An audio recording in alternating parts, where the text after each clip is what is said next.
Assalamualaikum sahabat-sahabat yang dirahmati Allah, selamat datang di channel Kisah Cerita. Namun sebelumnya saya sarankan untuk menuliskan sholawat Nabi Muhammad agar kelak sholawat ini menjadi saksi untuk mendapat syafaat di akhirat.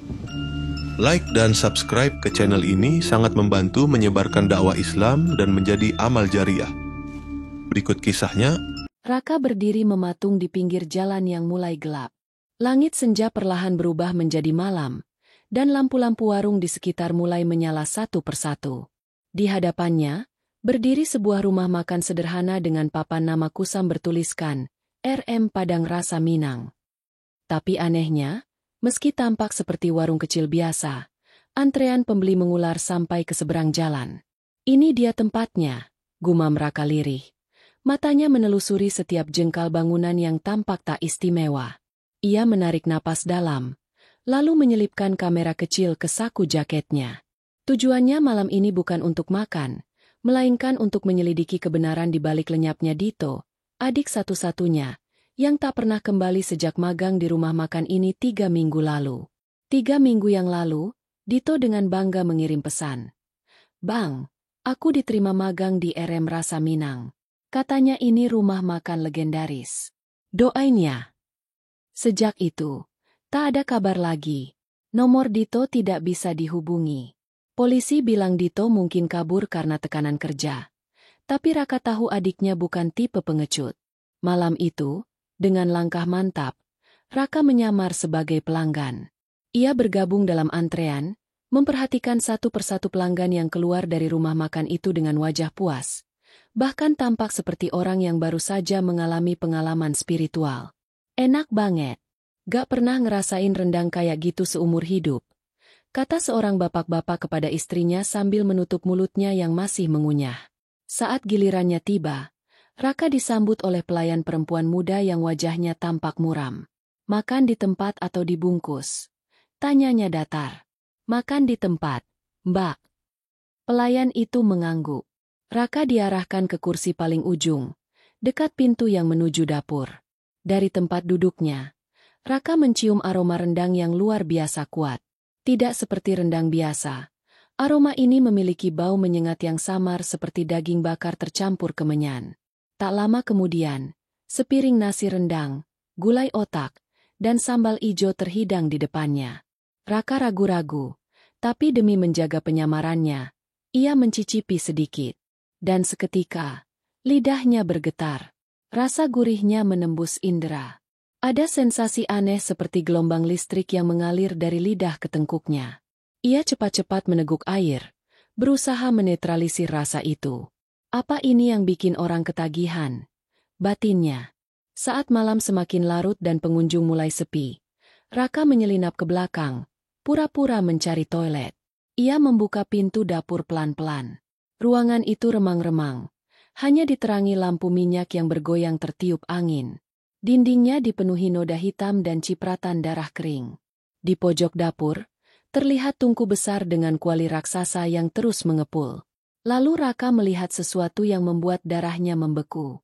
Di atas meja kayu panjang, ada pisau besar yang masih basah dengan darah, dan di bawahnya seonggok kaki manusia terbungkus plastik hitam. Jantung Raka berdegup kencang. Ia mundur perlahan. Tapi langkahnya menginjak sesuatu.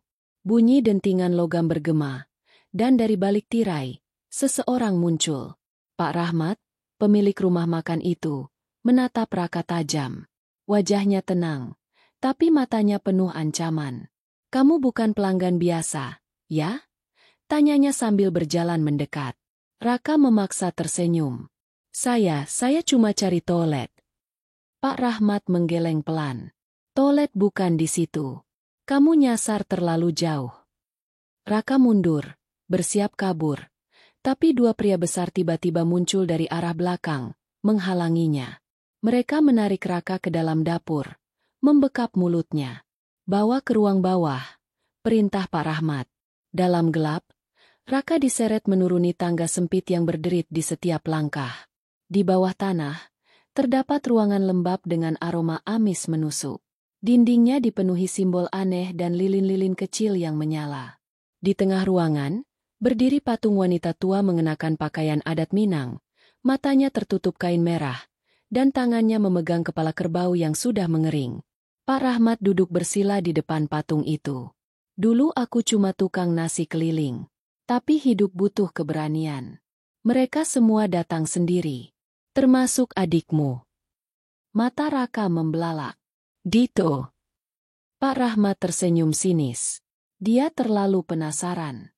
Dan kamu juga akan segera jadi bagian dari rasa rendang kami.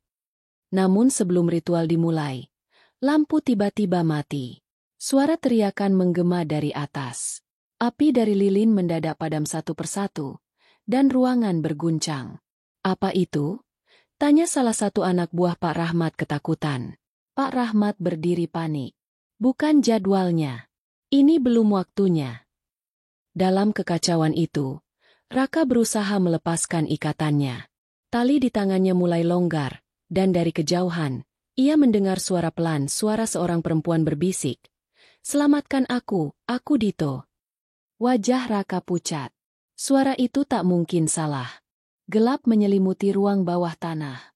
Suara denting logam, desis angin, dan bisikan samar membuat suasana makin mencekam. Raka meronta. Tubuhnya menggeliat liar di lantai dingin yang lembab. Tali yang mengikatnya perlahan mulai melonggar. Tapi matanya masih terpaku pada patung wanita tua berpakaian adat Minang yang berdiri di tengah ruangan. Patung itu kini tampak seperti hidup. Tangan keriputnya bergetar pelan, dan dari sudut bibirnya mengalir tetesan darah segar. Selamatkan aku. Suara itu datang lagi, lebih jelas. Dito. Raka menggertakkan gigi. Aku akan keluarkan kamu dari sini, apapun caranya. Sementara itu, di atas, rumah makan tampak tenang. Pelanggan masih berdatangan. Para pelayan menyajikan makanan dengan senyum sopan. Tak satu pun dari mereka tahu bahwa di bawah tempat mereka duduk, ada ritual darah yang sedang berlangsung. Pak Rahmat berdiri di depan patung, memegang kendi berisi cairan hitam pekat. Ia komat kamit, memanggil sesuatu dari balik tirai dunia. Dua anak buahnya menyiapkan sesajen dari potongan daging, darah ayam hitam, dan rambut manusia. Tiba-tiba, api lilin menyala sendiri. Cahaya menyapu ruangan dan menunjukkan sesuatu yang membuat jantung Raka berhenti sesaat. Di dinding, tergantung puluhan foto. Semua anak muda. Semuanya tampak familiar. Dan salah satu di antaranya adalah Dito. Dito masih hidup. Raka berbisik, menatap foto itu. Tapi matanya membelalak saat melihat coretan di bawah fotonya. Tumbal ke-27, penerus darah segar. Pak Rahmat mendekat. Kamu dan adikmu punya darah istimewa. Daging kalian harum. Itu bukan aku yang bilang, tapi dia. Katanya sambil menunjuk patung yang kini terlihat semakin nyata. Kenapa kamu lakukan ini? Tanya Raka. Suaranya bergetar antara marah dan takut. Pak Rahmat mendengus pelan. Karena aku muak jadi orang kecil. Rumah makan ini dulunya sepi. Tak ada yang peduli pada rasa. Tapi setelah aku bertemu Ibu Rendang, semuanya berubah. Satu tumbal, satu resep baru. Satu nyawa, satu rasa surgawi. Tiba-tiba, sebuah panci besar terguling dari rak belakang. Dari dalamnya, tumpah cairan hitam yang menyebar ke lantai dan mengeluarkan bau menyengat. Cairan itu merayap seperti hidup, mendekati kaki Pak Rahmat. Jangan sekarang, teriak Pak Rahmat. Aku belum siapkan tumbalnya. Tapi suara dari patung makin keras. Ruangan bergemuruh, dan dinding mulai retak. Para anak buah panik. Beberapa mencoba kabur, namun pintu besi tertutup rapat. Raka berhasil melepaskan ikatan di tangannya. Ia segera meraih besi dari lantai, lalu berlari ke sudut ruangan tempat ia melihat pintu kecil mengarah ke bilik penyimpanan. Ia mendorongnya keras-keras dan berhasil masuk. Di dalamnya, bau anyir begitu tajam. Ada ember-ember besar berisi rendang yang belum disajikan. Dan di pojok ruangan itu, seseorang duduk terbungkus kain kotor. Tubuhnya kurus, rambutnya berantakan. Tapi mata itu tak asing bagi Raka. Dito. Lelaki itu mengangkat wajahnya. Tangannya terikat rantai di tembok. "Bang, jangan makan rendangnya, jangan makan rendangnya. Bang, itu mereka semua." Suaranya serak. Raka segera menghampiri dan berusaha membuka rantai. Tapi gemboknya besar dan berkarat. "Tahan ya, Dit. Aku bakal bawa kamu keluar." Dari luar bilik, suara langkah kaki mendekat. Pak Rahmat datang bersama dua anak buahnya, membawa pisau besar. Wajahnya sudah berubah. Matanya merah, lidahnya menjulur panjang, dan tubuhnya seolah diliputi asap hitam. "Kalian berdua tak akan keluar dari sini. Kalian akan jadi hidangan utama esok pagi." Namun saat ia mendekat, patung di ruangan tengah tiba-tiba hancur. Ledakan cahaya putih menyilaukan mata semua orang. Teriakan menggema. Suara wanita tua dalam bahasa Minang menghardik keras, membuat seluruh ruang bawah tanah bergetar. Tak memenuhi syarat, darah tak sah, pengkhianatan. Pak Rahmat jatuh terduduk. Asap hitam keluar dari mulut dan matanya. Lalu tubuhnya tersungkur dan terbakar dari dalam. Para anak buahnya menjerit. Tubuh mereka meleleh seperti lilin yang mencair. Raka memeluk Dito. Mereka berdua menggigil, tapi tahu bahwa ini kesempatan terakhir. Dengan tenaga terakhir, Raka menghancurkan gembok menggunakan besi, dan mereka kabur dari ruang bawah tanah yang mulai runtuh. Saat mereka berhasil keluar ke dapur, rumah makan itu sudah kosong. Tak ada pengunjung, tak ada pelayan. Semua meja berantakan, lampu berkedip-kedip, dan suara alarm dari bangunan seberang mulai meraung. Raka dan Dito berlari keluar, menembus malam dan kabut tipis yang menyelimuti jalan. Mereka menoleh ke belakang. Rumah makan itu mulai terbakar. Tapi bukan api biasa. Lidah api berwarna biru, membungkus bangunan seperti roh yang marah. Dari dalam asap, terdengar suara wanita tua tertawa, disusul jeritan yang menggema hingga ke langit. Raka menggenggam tangan Dito erat. Mereka tahu, hidup mereka tak akan sama lagi. Dan yang paling menakutkan dari semua ini bukanlah hantu atau ritual, melainkan betapa rasa bisa membutakan manusia. Demi rendang yang enak, orang-orang rela tak peduli dari mana asalnya. Pagi menjelang dengan langit kelabu dan udara lembab yang membawa sisa bau asap dari malam sebelumnya. Rumah makan itu kini tinggal puing. Petugas pemadam kebakaran berdiri bingung, menggaruk kepala mereka melihat api biru yang tak biasa. Mereka hanya menemukan sisa arang yang tidak konsisten dengan kebakaran alami. Tak ada korban ditemukan. Tak ada jejak manusia. Seolah bangunan itu terbakar tanpa pernah berpenghuni. Namun Raka dan Dito tahu kebenarannya. Mereka bersembunyi sementara di rumah kontrakan seorang teman lama Raka di pinggiran kota. Dito masih trauma. Sering mengigau menyebut nama-nama rekan magangnya yang kini tak jelas nasibnya. Sementara Raka mulai menuliskan semua kejadian dalam catatan rahasia, mencoba menyusun ulang bukti untuk diserahkan kepada pihak berwenang. Tapi setiap kali ia mencoba mengetik, laptopnya mati sendiri. Setiap kali ia menulis di kertas, tinta mengalir sendiri membentuk kalimat ancaman. Biarkan rasa itu mati bersama waktu. "Bang, kita gak bisa ceritain ini ke siapapun," ucap Dito di suatu malam. Duduk di pojok ruangan dengan mata yang penuh ketakutan. "Kita harus, Dit. Kalau tidak, akan ada rumah makan lain. Akan ada orang lain yang dipilih jadi penerus," sahut Raka keras kepala. Tapi Dito hanya menggeleng. "Kamu belum tahu semuanya.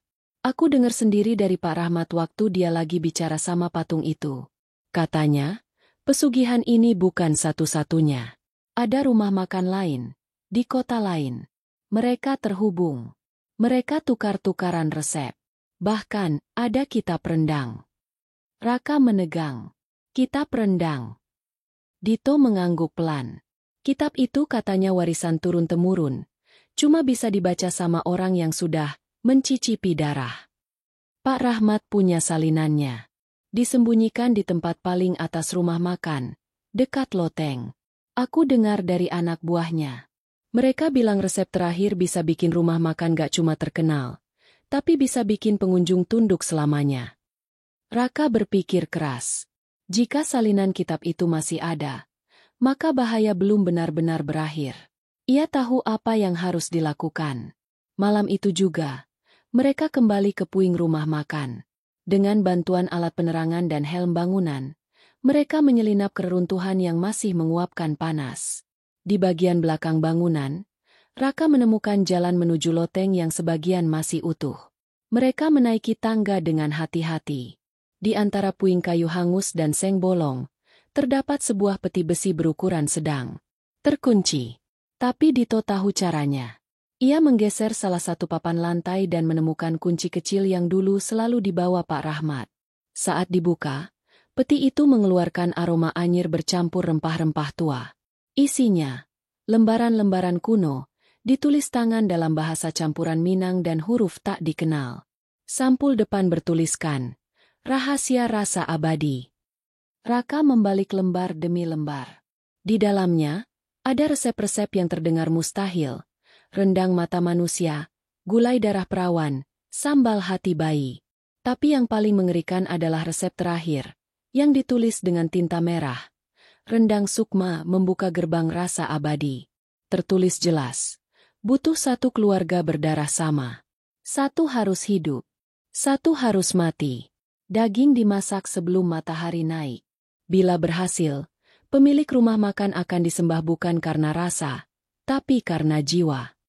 Raka dan Dito saling pandang. Jantung mereka berdegup kencang. "Ini tentang kita," gumam Raka. "Bang, kita harus bakar semua ini." Raka mengangguk.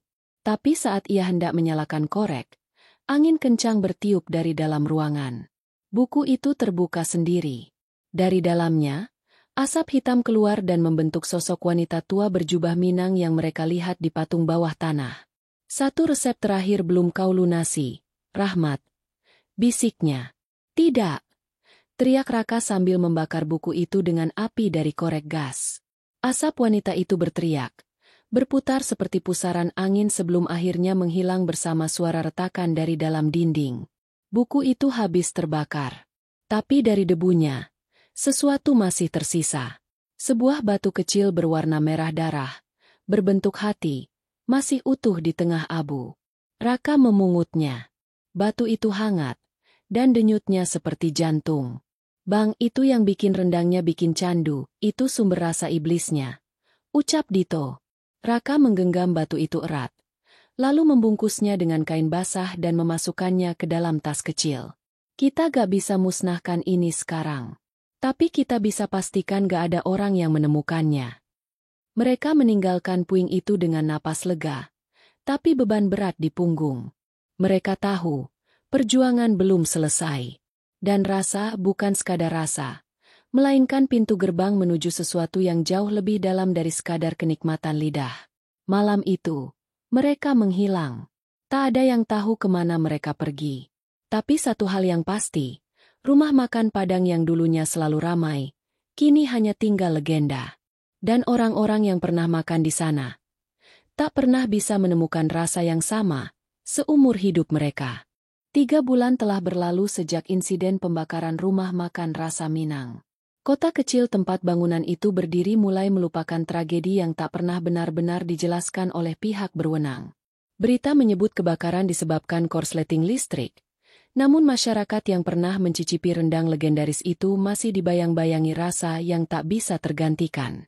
Di sisi lain, Raka dan Dito kini menjalani hidup dengan identitas baru.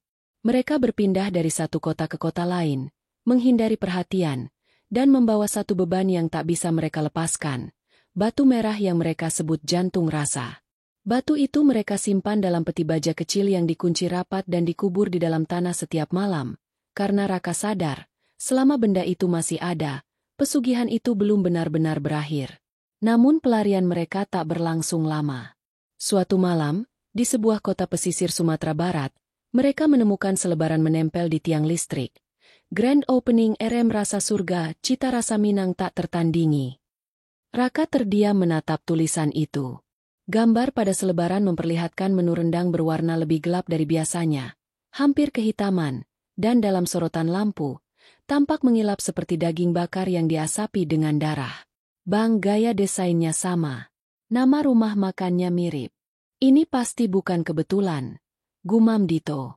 Raka tahu, ini bukan sekadar cabang. Ini adalah kelanjutan dari jaringan pesugihan yang pernah disebut oleh Pak Rahmat.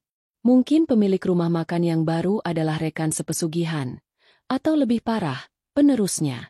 Dan rasa yang dikorbankan, mungkin kembali tumbuh dari batu jantung yang belum sempat dihancurkan. Dengan keberanian yang tersisa, mereka menyusun rencana menyusup ke rumah makan tersebut. Raka melamar sebagai tukang cuci piring, sementara Dito pura-pura menjadi pelanggan setia yang rutin datang untuk mencicipi rendang khasnya. Dalam beberapa hari, mereka mulai mencium pola yang tak asing. Setiap malam Jumat, dapur utama ditutup lebih awal. Para karyawan diminta pulang, kecuali 2 orang, kepala koki dan pemilik restoran, seorang wanita setengah baya bernama Bu Narti. Ia dikenal ramah, tetapi memiliki sorot mata yang dalam dan menusuk. Dari dapur belakang, suara doa aneh dan dentingan logam terdengar. Aroma rendang yang sedap berubah jadi bau amis. Dan setiap Sabtu pagi, menu istimewa yang disebut rendang warisan selalu ludes diserbu pelanggan, yang setelah makan seringkali menangis tanpa alasan. Raka tak tahan. Ia diam-diam menyusup ke gudang bumbu, mencari petunjuk, dan menemukan dokumen tua terbungkus plastik. Di dalamnya, tercantum nama-nama rumah makan di berbagai kota, semuanya dengan awalan rasa. Ini jaringan. Mereka tersebar di mana-mana. Ucap Raka sambil menunjukkan dokumen itu ke Dito. Lebih mengejutkan lagi, dalam daftar itu, tertulis satu baris mencolok. Pemilik sah batu jantung, keluarga Rahmat jika terputus. Pemilik darah dapat membangkitkan rasa dari tidur. Raka menegang. Kita masih punya ikatan darah dengan batu itu. Dito pucat. Bang, kalau Bu Narti tahu, dia pasti bakal cari kita. Kekhawatiran itu terbukti. Malam berikutnya, Raka diundang ke ruangan pribadi oleh Bu Narti. Dengan alasan promosi jabatan, ia diminta duduk bersama di ruang makan keluarga. Raka, nama yang bagus. Kau mirip seseorang yang pernah ku kenal. Ucap Bu Narti sambil menuangkan teh. Siapa, Bu? Tanya Raka, mencoba tetap tenang. Pak Rahmat, mantan muridku. Sayang sekali dia terlalu serakah. Raka terdiam. Bu Narti memandang tajam. Kamu pikir api bisa menghentikan rasa? Tidak. Raka. Rasa itu seperti roh. Dia berpindah. Dia berdiam di darah kalian. Batu itu bukan jantung rasa. Batu itu hanya wadah. Sumber sejatinya adalah kalian. Jantung Raka berdegup kencang. Ia tahu, ia dan Dito bukan hanya pelarian. Mereka adalah bahan utama. Bu Narti bangkit dari kursinya. Aku beri kamu 2 pilihan. Serahkan batu itu. Atau aku akan mengambil rasa langsung dari daging adikmu. Raka bangkit. Kami tidak akan biarkan ada korban lagi. Bu Narti tertawa. Terlambat. Lihat di ruang bawah. Raka berlari. Ia menerobos ke bawah dapur rumah makan itu. Di sana, seperti yang pernah ia lihat, ada ruang ritual. Tapi kali ini, jauh lebih besar. Di tengahnya, Dito terbaring, tubuhnya diikat, dan di sekelilingnya, para pemuja rasa berdiri bersiap. Bunuh mereka, teriak Bu Narti dari atas. Tapi sebelum ritual dimulai, Raka melemparkan batu jantung yang ia bawa, langsung ke dalam kuali besar di tengah altar. Batu itu tenggelam dalam gulai panas. Suara letupan keras menggema. Seluruh ruangan gemetar. Dari dalam kuali, asap hitam meletup dan membakar semua yang ada. Bu Narti menjerit. Tubuhnya mencair bersama para pengikutnya. Satu persatu mereka tumbang. Tubuh mereka seperti disedot oleh kuali yang kini berubah menjadi lubang hitam rasa. Raka memeluk Dito dan membebaskannya. Mereka lari, melewati dapur, ruang makan, dan keluar ke jalan. Di belakang mereka, rumah makan itu meledak, menghempaskan bau darah dan daging terbakar yang menjalar hingga ke langit malam. Sepekan telah berlalu sejak ledakan di rumah makan rasa surga. Media lokal menyebutnya kecelakaan gas LPG. Tak ada penyelidikan lebih lanjut karena tak ditemukan korban. Semua yang terlibat seolah hilang ditelan malam, tanpa bukti, tanpa saksi.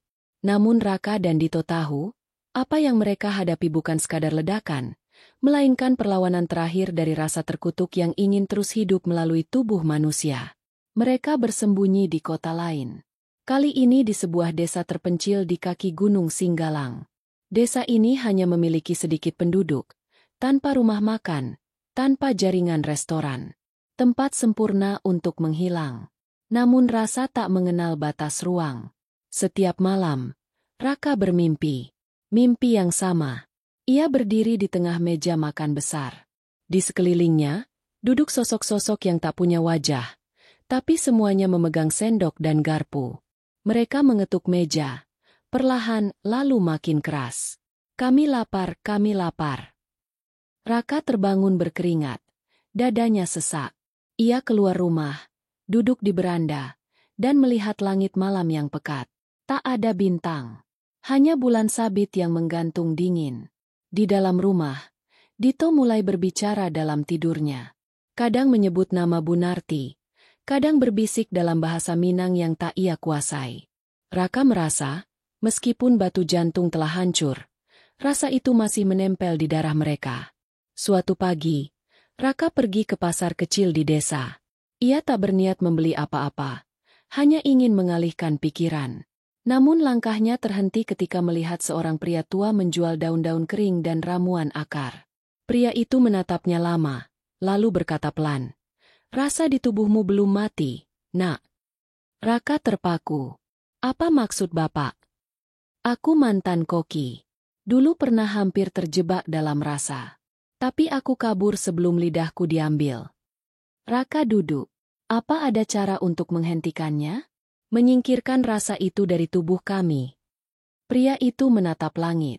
"Ada. Tapi kalian harus kembali ke asal. Tempat pertama rasa itu dilahirkan." "Padang," tebak Raka. Pria itu mengangguk. "Gunung Sago.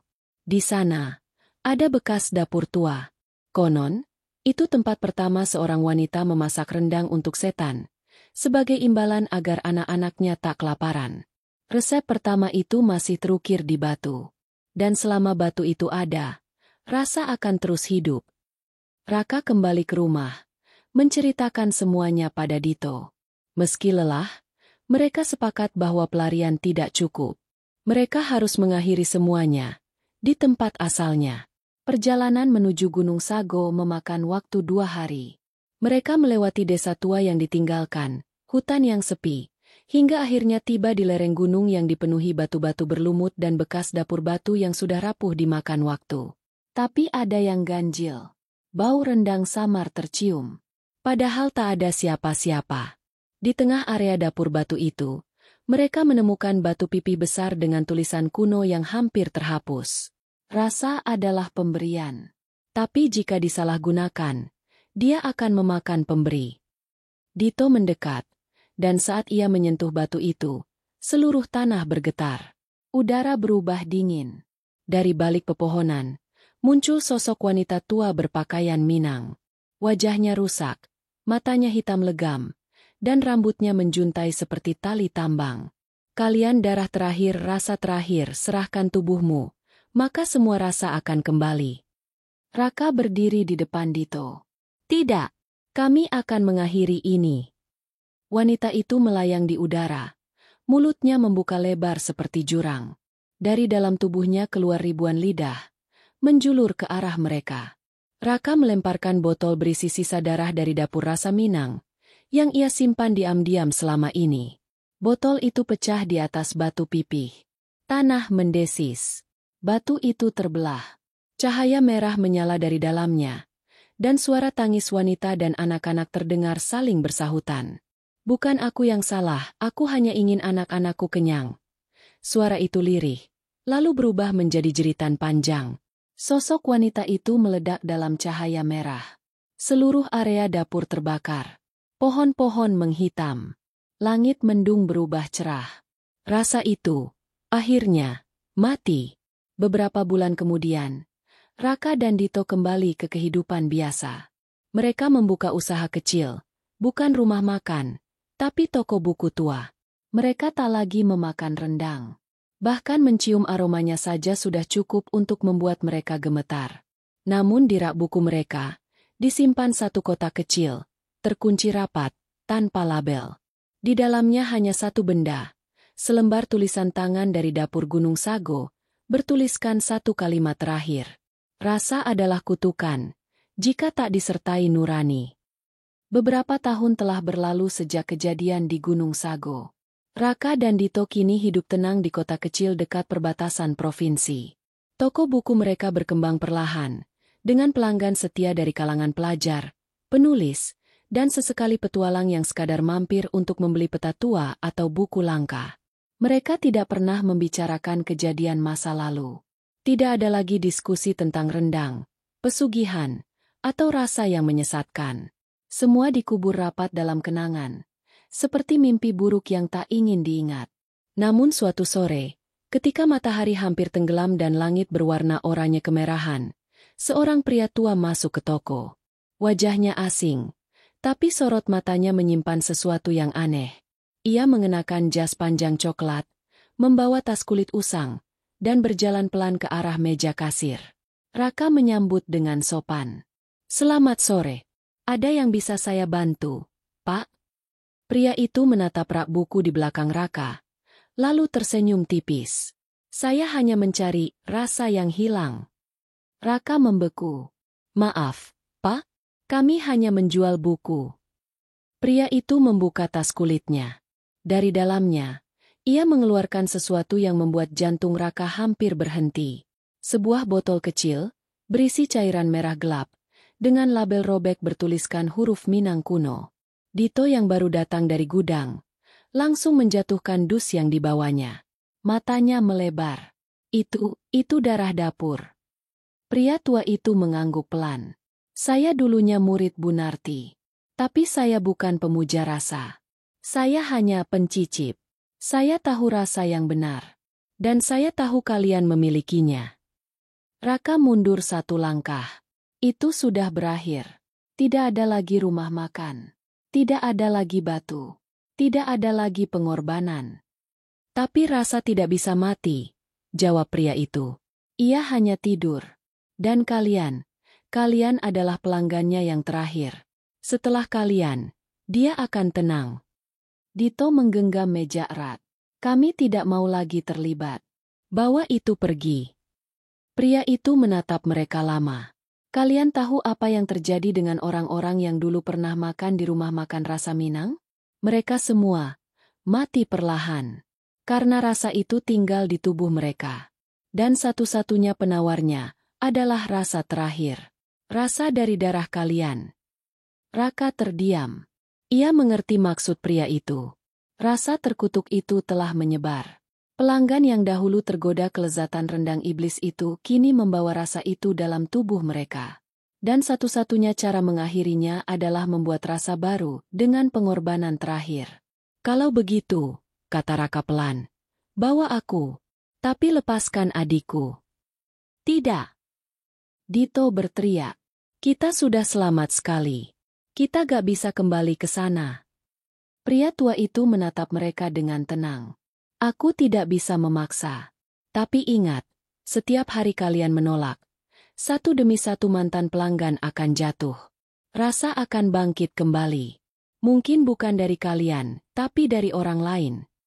Malam itu, pria tua itu pergi, meninggalkan botol di meja kasir. Raka dan Dito berdiskusi panjang. Mereka membuka kembali semua catatan lama.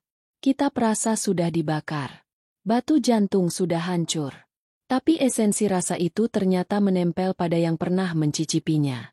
Pilihannya hanya dua, diam dan biarkan dunia perlahan dirasuki kembali, atau menciptakan rasa terakhir, untuk menyegel semuanya. Esok harinya, mereka mengemasi toko. Dalam diam, Raka menulis satu surat. "Jika kau membaca ini, berarti aku sudah pergi. Jangan tangisi rasa. Ia bukan musuh. Ia hanya cermin.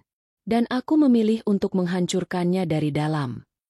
Di tempat terpencil dekat danau tua, mereka mendirikan dapur sederhana. Raka membawa botol darah itu.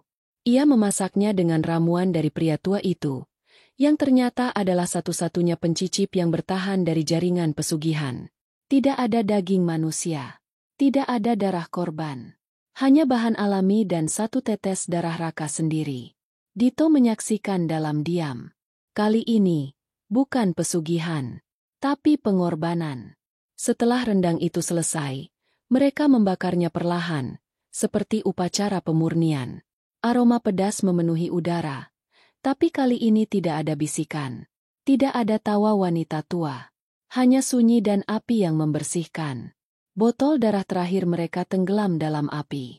Dan saat itu juga, langit berubah cerah. Rasa, akhirnya terlepas dari dunia. Raka pingsan karena kelelahan. Saat ia terbangun, Dito menjaganya. Di luar dapur, dunia tetap berjalan seperti biasa. Namun mereka tahu, pelanggan terakhir sudah kenyang. Dan selamanya, rasa itu tak akan kembali. Beberapa tahun berlalu. Dunia terus bergerak. Seolah tak pernah tahu apa yang benar-benar terjadi. Rumah makan demi rumah makan baru bermunculan, menawarkan cita rasa otentik, resep warisan, bumbu turun-temurun. Tapi bagi mereka yang pernah tahu rasa sejati dari RM Rasa Minang, ada kekosongan yang tak tergantikan. Rasa itu tak pernah kembali. Dan itu berarti, mereka yang selamat, telah terbebas. Raka kini hidup sendiri di sebuah desa di lereng pegunungan. Dito telah menikah dan pindah ke kota lain, memilih hidup damai bersama keluarga kecilnya. Mereka saling berkirim kabar sesekali. Tak pernah membahas masa lalu. Seolah semua itu hanya mimpi buruk masa muda yang perlahan pudar. Namun bagi Raka, luka itu masih nyata. Setiap pagi, ia duduk di beranda, menatap kabut tipis dan menghirup udara dingin. Ia tak lagi memasak, tak lagi menyentuh rempah-rempah. Hanya kopi hitam dan roti kering menemani hari-harinya. Tapi kadang aroma itu muncul lagi. Lembut. Seperti rendang yang baru saja ditumis. Menciptakan desir dalam ingatan yang tak diinginkan. Suatu malam, Raka bermimpi aneh. Ia berada di dapur besar. Dapur itu kosong. Tapi ada suara ketukan panci. Lalu terdengar bisikan. Rasa itu bukan hanya lidah. Ia hidup dalam kenangan. Dan kenangan tak bisa dibakar. Raka terbangun dengan peluh dingin. Tapi ada sesuatu di meja dapurnya. Sebungkus daun pisang yang tak ia letakkan sendiri. Ia membukanya dengan tangan gemetar. Endang. Gelap. Mengilap. Beraroma tajam. Seperti dulu. Tidak mungkin. Ia segera membuangnya ke api. Tapi saat terbakar, rendang itu tidak meleleh. Justru menghitam seperti arang. Lalu menghilang menjadi abu. Sejak malam itu, rumah Raka sering dikunjungi anak-anak muda. Mereka bilang, mereka mendengar cerita tentang pria tua yang pernah menyimpan resep rasa abadi. Mereka ingin belajar. Mereka ingin tahu bagaimana cara membuat rendang yang bisa membuat siapapun terdiam setelah suapan pertama. Raka selalu menjawab, "Pergilah. Rasa terbaik itu tidak ada di dapur. Tapi di hati orang yang memasak tanpa niat serakah." Namun cerita tentangnya tersebar. Hingga suatu hari, seorang pria muda datang. Wajahnya mirip dengan Dito. Tapi matanya tajam. Penuh rasa ingin tahu yang berbahaya.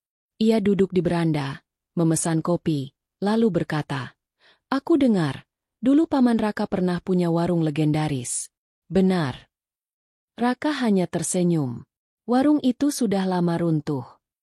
Pria muda itu menatap langit. Tapi rasa dari warung itu katanya, tidak pernah benar-benar hilang. Raka meneguk kopinya. "Kalau rasa itu hidup lagi, pastikan kamu tidak jadi salah satu korbannya." Pria itu berdiri. "Saya tidak takut rasa.